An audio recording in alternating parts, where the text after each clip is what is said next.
ਤਰਸੇਮ ਸਿੰਘ ਭੰਗੂ ਦਾ novel ਫਰਸ਼ ਤੋਂ ਅਰਸ਼ ਤੱਕ ਦੇ 20ਵੇਂ ਅੰਗ ਦਾ ਬਾਕੀ ਦਾ ਭਾਗ। ਗੁਰਦੁਆਰੇ ਦੇ ਭਾਈ ਜੀ ਸੰਗਰਾਮ ਤੋਂ ਇੱਕ ਦਿਨ ਪਹਿਲਾਂ ਘਰੋਂ ਘਰੀ ਉਗਰਾਹੀ ਨੂੰ ਨਿਕਲਦੇ ਸਨ। ਉਹਨਾਂ ਦੇ ਇੱਕ ਹੱਥ 'ਚ ਥੈਲਾ ਹੁੰਦਾ, ਇੱਕ ਹੱਥ 'ਚ ਰਸੀਦ ਬੁੱਕ ਹੁੰਦੀ। ਗ੍ਰਹਿਸਥੀ ਘਰਾਂ 'ਚੋਂ ਆਟਾ ਥੈਲੇ 'ਚ ਪਵਾ ਲੈਂਦੇ, ਤਾਰੀ ਵਰਗਿਆਂ ਤੋਂ ਨਗਦ ਭੇਟਾ ਲੈ ਕੇ ਰਸੀਦ ਕੱਟ ਦਿੰਦੇ। ਤਾਰੀ ਦੇ ਕਮਰੇ ਦਾ ਦਰਵਾਜ਼ਾ ਵੀ ਮਕਾਨ ਮਾਲਕ ਦੇ ਦਰਵਾਜ਼ੇ ਦੇ ਨਾਲ ਹੀ ਮੁੱਖ ਸੜਕ ਵੱਲ ਖੁੱਲ੍ਹਦਾ ਸੀ। ਭਾਈ ਜੀ ਜਦੋਂ ਵੀ ਆਉਂਦੇ ਪਹਿਲਾਂ ਬਲਵੰਤ ਸਿੰਘ ਦੇ ਦਰਵਾਜ਼ੇ 'ਤੇ ਦਸਤਕ ਦਿੰਦੇ, ਵਾਹਿਗੁਰੂ ਬੋਲੋ ਜੀ ਆਖ ਕੇ ਆਪਣੇ ਆਉਣ ਦੀ ਸੂਚਨਾ ਦਿੰਦੇ। ਬਾਅਦ 'ਚ ਤਾਰੀ ਦੇ ਖੁੱਲ੍ਹੇ ਦਰਵਾਜ਼ੇ ਅੱਗੋਂ ਚਿੱਕ ਚੁੱਕ ਕੇ ਵਾਹਿਗੁਰੂ ਜੀ ਕੀ ਫਤਿਹ ਗਜਾਉਂਦੇ। ਤਾਰੀ ਵੱਲੋਂ 1.25 ਲੱਖ ਦਮੜੇ ਦੀ ਭੇਟ ਪ੍ਰਾਪਤ ਕਰਕੇ ਰਸੀਦ ਕੱਟਣ ਬਾਅਦ ਉਹ ਹਮੇਸ਼ਾ ਹੀ ਅਸੀਸ ਦਿੰਦੇ, ਗਿਆਨੀ ਜੀ ਭਾਗ ਲੱਗੇ ਰਹਿਣ, ਮਹਾਰਾਜ ਇਕਬਾਲ ਬਖਸ਼ੇ। ਤਾਰੀ ਵੱਲੋਂ ਵਿਹਲੇ ਹੋ ਕੇ ਨਾਲ ਵਾਲੇ ਦਰਵਾਜ਼ੇ ਵੱਲ ਹੁੰਦੇ, ਜਿਹਦਾ ਥੋੜ੍ਹੀ ਦੇਰ ਪਹਿਲਾਂ ਖੜਾਕ ਸੁਣ ਕੇ ਘਰ ਦੀ ਮਾਲਕਣ ਹਮੇਸ਼ਾ ਵਾਂਗ ਅੱਗੇ ਥੜੇ 'ਤੇ ਹੱਥ ਵਿੱਚ ਆਟੇ ਦਾ ਡੋਂਗਾ ਲੈ ਕੇ ਖਲੋਤੀ ਮੁਸਕਰਾ ਰਹੀ ਹੁੰਦੀ। ਕਈ ਵਾਰ ਤਾਂ ਮੂੰਹ ਅੱਗੇ ਚੁੰਨੀ ਰੱਖ ਕੇ ਹਾਸੇ ਨੂੰ ਰੋਕਣ ਦੀ ਕੋਸ਼ਿਸ਼ ਵੀ ਕਰਦੀ। ਭਾਈ ਜੀ ਤਾਂ ਇਹਦਾ ਕਦੀ ਧਿਆਨ ਨਾ ਕਰਦੇ, ਪਰ ਤਾਰੀ ਹਰ ਮਹੀਨੇ ਚਿੱਕ ਤੋਂ ਪਿੱਛੋਂ ਝਾਕ ਕੇ ਦ੍ਰਿਸ਼ ਵੇਖਿਆ ਕਰਦਾ ਸੀ, ਕਿਉਂਕਿ ਬਾਲੋ ਦੇ ਹਾਸੇ ਦਾ ਕਾਰਨ ਸਮਝਦਾ ਸੀ। ਗੁਰਦੁਆਰੇ ਬੋਲਣ ਕਰਕੇ ਤਾਰੀ ਭਾਈ ਜੀ ਦੇ ਚੰਗੇ ਵਾਕਫਕਾਰਾਂ ਵਿੱਚੋਂ ਸੀ। ਇੱਕ ਦਿਨ ਭਾਈ ਜੀ ਗੁਰਦੁਆਰੇ ਵਾਲੇ ਮੋੜ 'ਤੇ ਅਚਾਨਕ ਤਾਰੀ ਨੂੰ ਮਿਲ ਪਏ। ਫਤਿਹ ਬੁਲਾਉਣ ਤੋਂ ਬਾਅਦ ਭਾਈ ਜੀ ਘਰ ਪਰਿਵਾਰ ਬਾਰੇ ਵੀ ਪੁੱਛਣ ਲੱਗ ਪਏ। ਮੌਕਾ ਵੇਖ ਕੇ ਤਾਰੀ ਨੇ ਉਹਨਾਂ ਨੂੰ ਬੇਨਤੀ ਕੀਤੀ, ਭਾਈ ਸਾਹਿਬ ਘਰ ਪਰਿਵਾਰ ਤਾਂ ਸਭ ਸੁੱਖ ਸਾਂਦ ਹੈ, ਪਰ ਮੇਰੇ 'ਤੇ ਤੁਸੀਂ ਕਿਰਪਾ ਜ਼ਰੂਰ ਕਰੋ। ਉਗਰਾਹੀ ਦੇ ਮੌਕੇ ਮੈਨੂੰ ਅਸੀਸ ਜ਼ਰੂਰ ਦਿਆ ਕਰੋ। ਇਹ ਨਾ ਕਿਹਾ ਕਰੋ ਕਿ ਮਹਾਰਾਜ ਮੈਨੂੰ ਇਕਬਾਲ ਬਖਸ਼ੇ। ਭੋਲੇ ਪਾਤਸ਼ਾਹ ਇਕਬਾਲ ਦਾ ਮਹਾਰਾਜ ਨੇ ਪਹਿਲਾਂ ਹੀ ਬਲਵੰਤ ਸਿੰਘ ਨੂੰ ਬਖਸ਼ੀ ਹੋਈ ਆ, ਹੁਣ ਮੇਰੇ ਵਾਸਤੇ ਹੋਰ ਇਕਬਾਲ ਦਾ ਬੰਦੋਬਸਤ ਕਿੱਥੋਂ ਕਰਨਗੇ। ਤਾਰੀ ਨੇ ਸਾਰੀ ਗੱਲ ਇਸ਼ਾਰੇ ਨਾਲ ਭਾਈ ਨੂੰ ਸਮਝਾਉਣ ਦੀ ਕੋਸ਼ਿਸ਼ ਕੀਤੀ। ਮੈਂ ਤੁਹਾਡੀ ਗੱਲ ਸਮਝੀ ਨਹੀਂ ਜੀ, ਭਾਈ ਜੀ ਨੇ ਫਿਰ ਪ੍ਰਸ਼ਨ ਕੀਤਾ। ਤਾਰੀ ਨੇ ਬੜੇ ਸਹਿਜ ਨਾਲ ਭਾਈ ਜੀ ਨੂੰ ਸਮਝਾਉਣ ਦਾ ਯਤਨ ਕਰਦਿਆਂ ਕਿਹਾ, ਵੇਖੋ ਭਾਈ ਸਾਹਿਬ ਜੀ, ਮੇਰੇ ਮਕਾਨ ਮਾਲਕਣ ਦਾ ਨਾਮ ਬੀਬੀ ਇਕਬਾਲ ਕੌਰ ਹੈ, ਜਿਹਨੂੰ 3 ਸਾਲ ਪਹਿਲਾਂ ਹੀ ਸਰਦਾਰ ਬਲਵੰਤ ਸਿੰਘ ਜੀ ਨੂੰ ਮਹਾਰਾਜ ਨੇ ਬਖਸ਼ ਛੱਡਿਆ। ਪੂਰੀ ਗੱਲ ਸੁਣਨ ਤੋਂ ਪਹਿਲਾਂ ਹੀ ਭਾਈ ਸਾਹਿਬ ਨੇ ਸਾਰਾ ਮਾਜਰਾ ਸਮਝ ਕੇ ਤਾਰੀ ਦੇ ਮੂੰਹ 'ਤੇ ਹੱਥ ਰੱਖ ਦਿੱਤਾ, ਜਿਹਦਾ ਮਤਲਬ ਸੀ ਅੱਗੋਂ ਹੋਰ ਕੁਛ ਨਾ ਬੋਲੀ। ਸਭ ਕੁਝ ਸਮਝ ਕੇ ਹੱਸ ਕੇ ਇੰਨਾ ਲੋਟ-ਪੋਟ ਹੋਏ ਕਿ ਹੱਸਦਿਆਂ ਹੁੱਥੂ ਆ ਗਿਆ। ਬਿਨਾਂ ਕੁਝ ਹੋਰ ਬੋਲੇ ਉਹ ਗੁਰਦੁਆਰੇ ਵੱਲ ਤੁਰ ਗਏ। ਤਾਰੀ ਹੱਸਦਾ ਆਪਣੇ ਕਮਰੇ 'ਚ ਆ ਗਿਆ। ਤਾਰੀ ਨੇ ਚੰਗੇ ਨੰਬਰ ਲੈ ਕੇ FA ਪਾਸ ਕਰ ਲਈ। BA ਦੀ ਕਲਾਸ ਵਾਸਤੇ ਤਾਰੀ ਨੂੰ ਦਾਖਲਾ ਕਰੋਲ ਬਾਗ 'ਚ ਦਿੱਲੀ ਪਬਲਿਕ ਕਾਲਜ 'ਚ ਲੈਣਾ ਪੈਣਾ ਸੀ। ਆਉਣ ਜਾਣ ਦੀ ਪਰੇਸ਼ਾਨੀ ਕਰਕੇ ਕਮਰੇ ਦਾ ਬੰਦੋਬਸਤ ਵੀ ਉੱਥੇ ਹੀ ਕਰਨਾ ਪਿਆ। ਉਦੋਂ ਉੱਚੀ ਵਿੱਦਿਆ ਨੂੰ ਪ੍ਰਮੋਟ ਕਰਨ ਵਾਸਤੇ ਪੰਜਾਬ ਯੂਨੀਵਰਸਿਟੀ ਦੇ ਸ਼ਾਰਟਕਟ ਰਸਤਾ ਖੁੱਲ੍ਹਾ ਰੱਖਿਆ ਸੀ। ਜਿਵੇਂ ਪ੍ਰਾਇਮਰੀ ਤੋਂ ਬਾਅਦ ਸਿੱਧੀ ਗਿਆਨੀ ਕਰਨਾ, ਫਿਰ ਮੈਟ੍ਰਿਕ ਸਿਰਫ ਅੰਗਰੇਜ਼ੀ ਦੀ ਸਹੂਲਤ, FA ਸਿਰਫ ਅੰਗਰੇਜ਼ੀ ਕਰਨ ਤੋਂ ਬਾਅਦ BA 'ਚ ਦਾਖਲਾ ਮਿਲ ਜਾਂਦਾ ਸੀ, ਜਿਹਨੂੰ ਉਹਨਾਂ ਵੇਲਿਆਂ 'ਚ BA ਕਰਨ ਵਾਲੇ ਨੂੰ ਵਾਇਆ ਬਠਿੰਡਾ BA ਵੀ ਆਖਿਆ ਜਾਂਦਾ ਸੀ। ਇਸ ਵਿਵਸਥਾ ਅਧੀਨ FA ਅੰਗਰੇਜ਼ੀ ਤੋਂ BA ਅੰਗਰੇਜ਼ੀ ਅਤੇ ਉਸ ਤੋਂ ਬਾਅਦ BA ਦੇ ਇੱਕ ਹੋਰ ਇਲੈਕਟਿਵ ਵਿਸ਼ੇ ਦਾ ਇਮਤਿਹਾਨ ਪਾਸ ਕਰਕੇ BA ਮੁਕੰਮਲ ਹੋ ਜਾਂਦੀ ਸੀ। ਪਰ ਇਹ BA ਕੋਈ ਮਿਹਨਤੀ ਕਰ ਸਕਦਾ ਸੀ, ਹਰੇਕ ਦੇ ਵਾਸਤਾ ਰੋਗ ਨਹੀਂ ਸੀ, ਕਿਉਂਕਿ ਸਾਰੇ ਪਰਚੇ ਪੰਜਾਬ ਯੂਨੀਵਰਸਿਟੀ ਲੈਂਦੀ ਸੀ। ਉਂਝ ਇਹ ਸਹੂਲਤ ਮੌਜੂਦ ਸੀ ਕਿ ਇਮਤਿਹਾਨ ਦੇ ਸੈਂਟਰ ਦਿੱਲੀ 'ਚ ਵੀ ਬਣਦੇ ਸੀ। ਤਾਰੀ ਨੇ FA ਤੋਂ ਬਾਅਦ ਦਿੱਲੀ ਪਬਲਿਕ ਕਾਲਜ 'ਚ ਦਾਖਲਾ ਲੈ ਕੇ ਕਰੋਲ ਬਾਗ ਦੀ ਰਹਿਗੜ੍ਹਪੁਰਾ ਬਸਤੀ 'ਚ ਗਲੀ ਨੰਬਰ 65-64 ਵਿੱਚ ਕਮਰਾ ਲੈ ਕੇ ਰਹਿਣਾ ਸ਼ੁਰੂ ਕਰ ਦਿੱਤਾ। BA ਕਰਨ ਵਾਸਤੇ ਗਿਆਨੀ ਨੂੰ BA ਆਨਰਜ਼ ਇਨ ਪੰਜਾਬੀ ਦਾ ਦਰਜਾ ਹਾਸਲ ਸੀ। FA ਤੋਂ ਬਾਅਦ ਪਹਿਲੇ ਸਾਲ ਅੰਗਰੇਜ਼ੀ ਦੀ BA ਪਾਸ ਕਰਨੀ ਪੈਂਦੀ, ਉਹ ਤੋਂ ਅਗਲੇ ਸਾਲ ਆਪਣੀ ਮਰਜ਼ੀ ਦਾ ਕੋਈ ਵਿਸ਼ਾ ਸਿਲੇਬਸ ਮੁਤਾਬਕ ਪਾਸ ਕਰਨ ਨਾਲ BA ਮੁਕੰਮਲ ਹੋ ਜਾਂਦੀ। ਇਸ ਸਿਸਟਮ ਨੂੰ ਬਾਏ ਪਾਰਟਸ ਵੀ ਕਿਹਾ ਜਾਂਦਾ ਸੀ। ਤਾਰੀ ਨੇ BA ਅੰਗਰੇਜ਼ੀ ਦਾ ਵਿਸ਼ਾ ਪਾਸ ਕਰਨ ਉਪਰੰਤ SN ਦਾਸ ਗੁਪਤਾ ਕਾਲਜ ਵਿਖੇ BA ਫਿਲਾਸਫੀ ਦੀ ਕਲਾਸ 'ਚ ਦਾਖਲਾ ਲੈ ਲਿਆ। ਇਸ ਵਿਸ਼ੇ ਦਾ ਇਮਤਿਹਾਨ ਸਫਲਤਾਪੂਰਵਕ ਪਾਸ ਕਰ ਲਿਆ। ਆਪਣੀ ਮਿਹਨਤ ਤੇ ਲਗਨ ਨਾਲ ਪ੍ਰੈਸ 'ਚ ਕੰਮ ਕਰਦਿਆਂ ਦਿਨ ਰਾਤ ਇੱਕ ਕਰ ਦਿੱਤੇ। 1959 'ਚ BA ਮੁਕੰਮਲ ਕਰ ਲਈ। BA ਦਾ ਇਮਤਿਹਾਨ ਪਾਸ ਕਰਨ ਤੋਂ ਬਾਅਦ ਪ੍ਰੈਸ 'ਚ ਲੱਡੂ ਵੰਡਣ ਤੋਂ ਇਲਾਵਾ ਕ੍ਰਿਸ਼ਨਾ ਨਗਰ 'ਚ ਝਾਈ ਇਕਬਾਲ ਕੌਰ ਤੇ ਪਰਿਵਾਰਾਂ ਸਮੇਤ ਹੋਰ ਜਾਣਕਾਰਾਂ ਨੂੰ ਵੀ ਲੱਡੂ ਖਵਾਏ। ਗੁਰਦੁਆਰੇ ਭਾਈ ਜੀ ਨੇ ਆਸ਼ੀਰਵਾਦ ਦਿੰਦਿਆਂ ਕਿਹਾ ਸੀ, ਗਿਆਨੀ ਜੀ ਹੁਣ ਤੁਸੀਂ ਮੈਨੂੰ ਇਹ ਕਹਿਣੋਂ ਨਹੀਂ ਰੋਕ ਸਕਦੇ, ਮਹਾਰਾਜ ਇਕਬਾਲ ਬਖਸ਼ੇ। ਤੁਹਾਡੇ 'ਤੇ ਗੁਰੂ ਨੇ ਬੜੀ ਕਿਰਪਾ ਕੀਤੀ ਹੈ, ਤੁਸੀਂ ਹਮੇਸ਼ਾ ਤਰੱਕੀਆਂ ਕਰੋ। ਇਹ ਇਕਬਾਲ ਅਕਾਲ ਪੁਰਖ ਦੀ ਮਿਹਰ ਸਦਕਾ ਹੀ ਹੈ। ਮਿੱਤਰ ਪਿਆਰਿਆਂ ਸਨੇਹੀਆਂ ਵੱਲੋਂ ਮਿਲੇ ਹੌਸਲੇ ਨੇ MA ਪੰਜਾਬੀ 'ਚ ਦਾਖਲਾ ਭਰਨ ਦਾ ਉਤਸ਼ਾਹ ਵਧਾਇਆ, ਜਿਨ੍ਹਾਂ 'ਚ ਵਿਸ਼ੇਸ਼ ਤੌਰ 'ਤੇ ਦਵਿੰਦਰ ਸਤਿਆਰਥੀ ਜੀ, ਗੁਲਜ਼ਾਰ ਸਿੰਘ ਸੰਧੂ, ਗੁਰਵੇਲ ਪੰਨੂ ਜੀ ਦਾ ਖਾਸ ਯੋਗਦਾਨ ਹੈ, ਜਿਹਨੂੰ ਪ੍ਰੋਫੈਸਰ ਕਰਤਾਰ ਸਿੰਘ ਤਿਆਗੀ ਕਦੀ ਵੀ ਨਹੀਂ ਭੁੱਲਦਾ। ਐਮਏ ਪੰਜਾਬੀ ਦੀ ਕਲਾਸ ਦਿੱਲੀ ਯੂਨੀਵਰਸਿਟੀ 'ਚ ਰਾਤ ਨੂੰ 6 ਵਜੇ ਤੋਂ 9 ਵਜੇ ਤੱਕ ਸੀ। ਯੂਨੀਵਰਸਿਟੀ ਤੋਂ ਰਹਿਗੜ੍ਹਪੁਰਾ ਕਰੋਲ ਬਾਗ ਕਾਫੀ ਦੂਰ ਸੀ। ਵਾਪਸੀ ਵੇਲੇ ਰੋਟੀ ਵਗੈਰਾ ਖਾਂਦਿਆਂ ਕਾਫੀ ਦੇਰ ਹੋ ਜਾਂਦੀ ਸੀ। ਸਾਰਾ ਦਿਨ ਪ੍ਰੈਸ 'ਚ ਕੰਮ ਕਰਨਾ, ਕਈ ਵਾਰ ਵੱਡੇ ਲੇਖਕਾਂ ਦੇ ਘਰੀਂ ਪ੍ਰੂਫ ਲੈ ਕੇ ਵੀ ਜਾਣਾ ਪੈਂਦਾ ਸੀ। ਇਸ ਤਰ੍ਹਾਂ ਸਾਈਕਲ ਦੇ ਸਫ਼ਰ ਨਾਲ ਤਾਰੀ ਨੂੰ ਕਾਫੀ ਥਕਾਵਟ ਹੋ ਜਾਂਦੀ ਸੀ।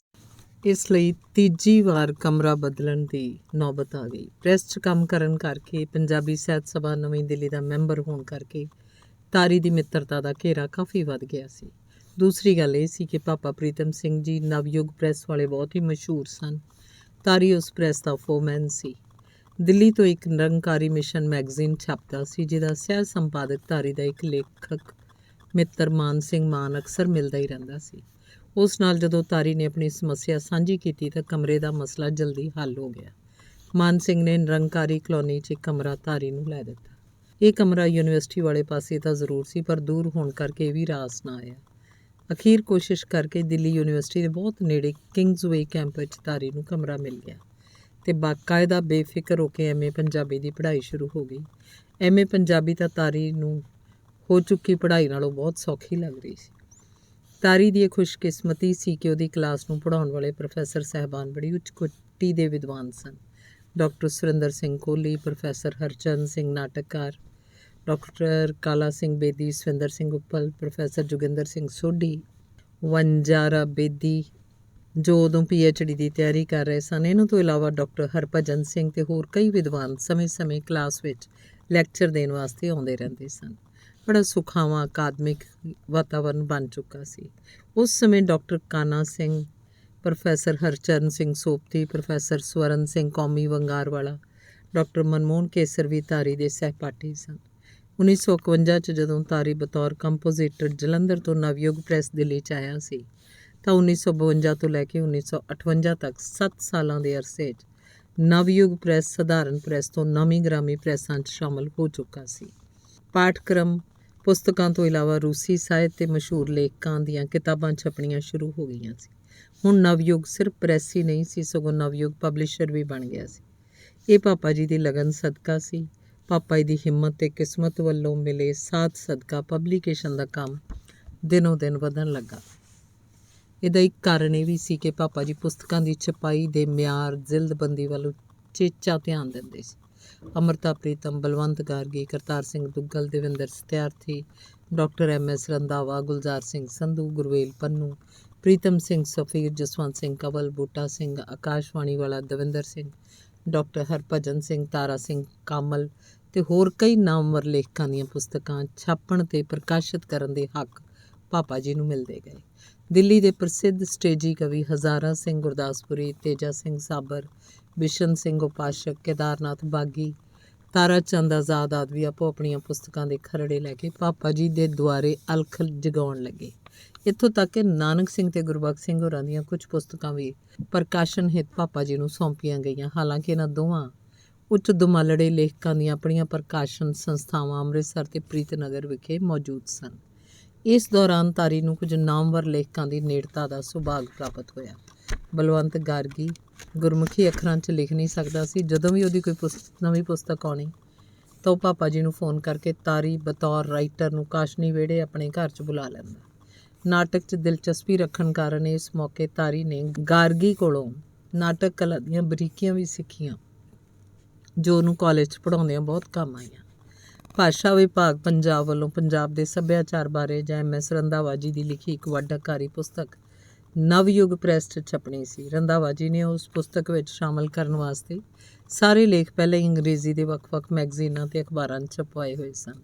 ਰੰਧਾਵਾ ਜੀ ਨੂੰ ਪੰਜਾਬੀ ਲਿਖਣ ਦਾ ਅਭਿਆਸ ਨਹੀਂ ਸੀ, ਇਸ ਲਈ ਉਹਨਾਂ ਨੇ ਅੰਗਰੇਜ਼ੀ ਤੋਂ ਪੰਜਾਬੀ 'ਚ ਅਨੁਵਾਦ ਕਰਨ ਦਾ ਜ਼ਿੰਮਾ ਸਰਦਾਰ ਕਰਤਾਰ ਸਿੰਘ ਦੁੱਗਲ ਨੂੰ ਸੌਂਪ ਦਿੱਤਾ, ਜੋ ਦੁੱਗਲ ਸਾਹਿਬ ਨੇ ਖੁਸ਼ੀ ਨਾਲ ਪ੍ਰਵਾਨ ਕਰ ਲਿਆ। ਪਰ ਦੁੱਗਲ ਸਾਹਿਬ ਦੀ ਵੀ ਇੱਕ ਸਮੱਸਿਆ ਸੀ ਜੋ ਉਹਨਾਂ ਨੇ ਪਾਪਾ ਜੀ ਨਾਲ ਸਾਂਝੀ ਕੀਤੀ। ਉਹਨਾਂ ਦਾ ਕਹਿਣਾ ਸੀ ਕਿ ਉਹ ਅਨੁਵਾਦ ਤਾਂ ਬੜੀ ਤੇਜ਼ੀ ਨਾਲ ਕਰ ਸਕਣਗੇ, ਪਰ ਨਾਲ ਪੰਜਾਬੀ 'ਚ ਤੇਜ਼ੀ ਨਾਲ ਲਿਖਣ ਵਾਲਾ ਇੱਕ ਰਾਈਟਰ ਚਾਹੀਦਾ ਹੈ। ਇਹ ਕੰਮ ਵਾਸਤੇ ਪਾਪਾ ਜੀ ਨੇ ਪ੍ਰੈਸ ਦੇ ਫੋਰਮੈਨ ਤਾਰੀ ਦੀ ਡਿਊਟੀ ਲਈ। ਤਾਰੀ ਸਵੇਰੇ ਸਵੇਰੇ ਦੁੱਗਲ ਸਾਹਿਬ ਦੇ ਸਰਕਾਰੀ ਨਿਵਾਸ ਪਟੌਦੀ ਹਾਊਸ ਨਵੀਂ ਦਿੱਲੀ ਸਾਈਕਲ 'ਤੇ ਪਹੁੰਚ ਜਾਂਦਾ। 1.5-2 ਘੰਟੇ ਕੰਮ ਕਰਨ ਉਪਰੰਤ ਵਾਪਸ ਪਰਤ ਆਉਂਦਾ। ਇਸ ਦੌਰਾਨ ਦੁੱਗਲ ਸਾਹਿਬ ਦੇ ਸਾਥ ਵਿੱਚ ਰਹਿ ਕੇ ਆਪਣੇ ਸਾਹਿਤਿਕ ਗਿਆਨ 'ਚ ਬਹੁਤ ਵਾਧਾ ਕੀਤਾ। ਅਮਰਤਾ ਪ੍ਰੀਤਮ ਦਾ ਨਵਯੁੱਗ ਪ੍ਰੈਸ 'ਚ ਆਉਣ ਜਾਣ ਬਣਿਆ ਹੀ ਰਹਿੰਦਾ ਸੀ, ਕਿਉਂਕਿ ਉਹਦੀ ਕੋਈ ਨਾ ਕੋਈ ਕਿਤਾਬ ਛਪਦੀ ਰਹਿੰਦੀ। ਇਸ ਦੌਰਾਨ ਤਾਰੀ ਨੂੰ ਕਈ ਵਾਰ ਪ੍ਰੂਫ ਲੈ ਕੇ ਉਹਦੇ ਘਰ ਪਟੇਲ ਨਗਰ ਜਾਂ ਸ਼ਾਮ ਨੂੰ ਰੇਡੀਓ ਸਟੇਸ਼ਨ 'ਤੇ ਜਾਣਾ ਪੈਂਦਾ। ਅੰਮ੍ਰਿਤਾ ਦਾ ਸੁਭਾਅ ਬਹੁਤ ਮਿਲਾਪੜਾ ਸੀ ਅਤੇ ਤਾਰੀ ਦਾ ਉਹ ਆਦਰ ਮਾਣ ਕਰਦੀ ਕਰਤਾਰ ਸਿੰਘ ਜੀ ਕਰਕੇ ਬੁਲਾਉਂਦੀ ਸੀ, ਭਾਵੇਂ ਉਹ ਤਾਰੀ ਨਾਲੋਂ 13-14 ਸਾਲ ਵੱਡੀ ਸੀ। ਕਵੀ ਪ੍ਰੀਤਮ ਸਿੰਘ ਸਫੀਰ ਦੀ ਯਾਦ ਬਜ਼ੁਰਗ ਕਰਤਾਰ ਸਿੰਘ ਤਿਆਗੀ ਦੇ ਚੇਤਿਆਂ 'ਚੋਂ ਕਦੀ ਨਹੀਂ ਵਿਸਰਦੀ। ਜਦੋਂ ਤਾਰੀ ਨਵਯੁੱਗ ਪ੍ਰੈਸ 'ਚ ਕੰਮ ਕਰਦਿਆਂ ਨਾਲੋਂ ਨਾਲ ਪੜ੍ਹਾਈ ਵੀ ਕਰ ਰਿਹਾ ਸੀ। ਉਸ ਵੇਲੇ ਮੈਟ੍ਰਿਕ ਦਾ ਇਮਤਿਹਾਨ ਦੇਣ ਵਾਸਤੇ ਐਡਮਿਸ਼ਨ ਫਾਰਮ ਤਸਦੀਕ ਕਰਾਉਣਾ ਸੀ। ਸਫੀਰ ਜੀ ਨੂੰ ਪੰਜਾਬੀ ਯੂਨੀਵਰਸਿਟੀ ਵੱਲੋਂ ਤਸਦੀਕ ਕਰਨ ਦੇ ਅਧਿਕਾਰ ਪ੍ਰਾਪਤ ਸਨ। ਉਹਨਾਂ ਦਿਨਾਂ 'ਚ ਮੈਟ੍ਰਿਕ ਦਾ ਇਮਤਿਹਾਨ ਦੇਣ ਲਈ ਯੂਨੀਵਰਸਿਟੀ ਦੇ ਪ੍ਰੀਖਿਆ ਕੇਂਦਰ ਦਿੱਲੀ 'ਚ ਵੀ ਬਣਦੇ ਸੀ। ਸਫੀਰ ਸਾਹਿਬ ਦਾ ਪ੍ਰੈਸ 'ਚ ਆਉਣ ਜਾਣ ਸੀ, ਇਸ ਲਈ ਤਾਰੀ ਨਾਲ ਜਾਣ ਪਛਾਣ ਸੀ। ਤਾਰੀ ਨੇ ਦਾਖਲਾ ਫਾਰਮ ਭਰ ਕੇ ਜਨਮ ਮਿਤੀ ਵਾਲਾ ਕਾਲਮ ਖਾਲੀ ਇਸ ਲਈ ਛੱਡਤਾ ਕਿਉਂਕਿ ਕਈ ਅਖੌਤੀ ਸਿਆਣਿਆਂ ਨੇ ਮੱਤ ਦਿੱਤੀ ਵੀ ਆਪਣੀ ਅਸਲੀ ਜਨਮ ਮਿਤੀ 4 ਸਾਲ ਵਧਾ ਕੇ ਲਿਖ ਲੈ, ਤਾਂ ਕਿ ਕੱਲ੍ਹ ਨੂੰ ਜੇ ਸਰਕਾਰੀ ਨੌਕਰੀ ਮਿਲ ਜਾਏ ਤਾਂ ਬਹੁਤ ਫਾਇਦਾ ਰਹੇਗਾ। ਪਰ ਤਾਰੀ ਇਸ ਬੇਈਮਾਨੀ ਤੇ ਸਫੀਰ ਸਾਹਿਬ ਵਰਗੇ ਨੇਕ ਬੰਦੇ ਨਾਲ ਵਿਸ਼ਵਾਸਘਾਤ ਨਹੀਂ ਕਰਨਾ ਚਾਹੁੰਦਾ ਸੀ।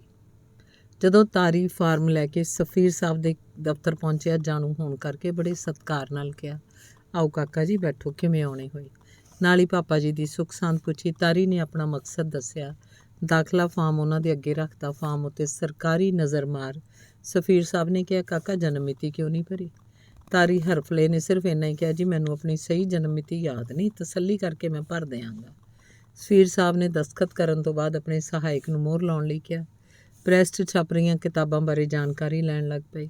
ਜਦੋਂ ਸਹਾਇਕ ਨੇ ਮੋਹਰ ਲਾ ਕੇ ਫਾਰਮ ਤਾਰੀ ਨੂੰ ਦੇ ਦਿੱਤਾ, ਤਾਰੀ ਨੇ ਫਾਰਮ ਫੜ ਕੇ ਉੱਠਦਿਆਂ ਹੱਥ ਜੋੜ ਕੇ ਜਾਣ ਦੀ ਇਜਾਜ਼ਤ ਮੰਗੀ। ਸਫੀਰ ਸਾਹਿਬ ਬੋਲੇ, ਕਾਕਾ ਜੀ ਬੈਠੋ, ਚਾਹ ਪੀ ਕੇ ਜਾਣਾ। ਪਰ ਤਾਰੀ ਜਿੰਨੀ ਜਲਦੀ ਹੋ ਸਕੇ ਪਰਤਣਾ ਚਾਹੁੰਦਾ ਸੀ।